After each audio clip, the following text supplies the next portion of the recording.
नमस्कार शेतकरी मित्रांनो, ऑगस्ट व सप्टेंबरमध्ये अतिवृष्टी आणि पुराच्या जे काही तडाख्याने पिकांचे मोठ्या प्रमाणामध्ये नुकसान झालेल्या अकोला जिल्ह्यातील अतिवृष्टीग्रस्त 56,748 शेतकऱ्यांना मदत देण्यासाठी 18 मार्च रोजीच्या शासन निर्णयानुसार 79 कोटी बघा एवढी जी काही रक्कम आहे ही रक्कम मंजूर करण्यात आली असून संबंधित शेतकऱ्यांच्या खात्यामध्ये ही शासनाच्या मार्फत आता जमा करण्याचे आदेश आता शासनाकडून देण्यात आले. त्या संबंधितचा GR देखील आला आहे.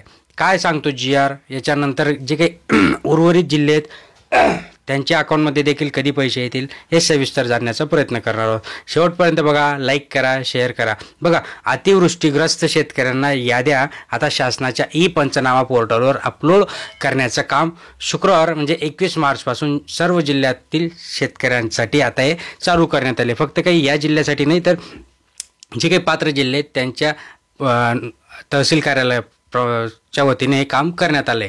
अतिवृष्टी जिल्ह्यातील अकोला, अकोट, बाळापूर, बार्शीकोट, पातूर, तेलारा व मूर्तिजापूर या 7ही तालुक्यांमध्ये 56,700 शेतकऱ्यांचे 57,371 हेक्टरच्या पिकांचं नुकसान झालं होतं आणि जी काही जमीन याच्यातनं खूप काही मोठ्या प्रमाणामध्ये नुकसान झालं होतं आणि म्हणूनच त्या शेतकऱ्यांच्या आता याद्या इथे पोर्टलवर प्रसिद्ध होतील.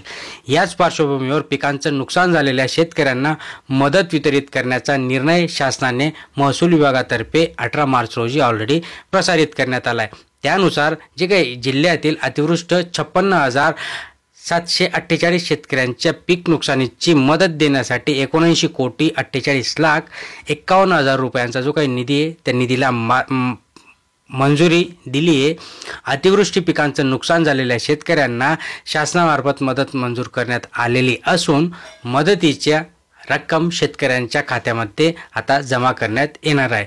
त्यासाठी शासनाच्या वतीने निर्देशनानुसार ज्या काही शेतकऱ्यांच्या याद्या आहेत त्या याद्या आता पोर्टलवर अपलोड करणंचं काम आता या जिल्ह्याच्या वतीने सुरू करण्यात आलं आहे. आणि हे काही फक्त एका जिल्ह्यासाठी नाही, जे काही पात्र जिल्हे आहेत त्यांचेही हळूहळू आता या याद्या पोर्टलवर प्रसिद्ध होतील, जेणेकरून जे काही शेतकरी याच्यात पात्र आहेत त्या शेतकऱ्यांना लवकरात लवकर, कारण की शासनाचा निर्णय काढला आहे आणि त्या निर्णयानुसार आता शेतकऱ्यांच्या अकाउंटमध्ये ही जी काही नुकसान भरपाई आहे ही नुकसान भरपाई आता शेतकऱ्यांना लवकरात लवकर वितरित करण्यात येणार आहे. मित्रांनो, हा तर झाला अकोला जिल्ह्याचा अपडेट. अजून आपण पुढच्या जिल्ह्यांचे अपडेट देखील, कोणते तालुके काय पात्र असणार आहेत ते देखील आपण पुढच्या व्हिडिओमध्ये नक्कीच तुम्हाला डिटेलमध्ये सांगणार आहे. मित्रांनो, धन्यवाद.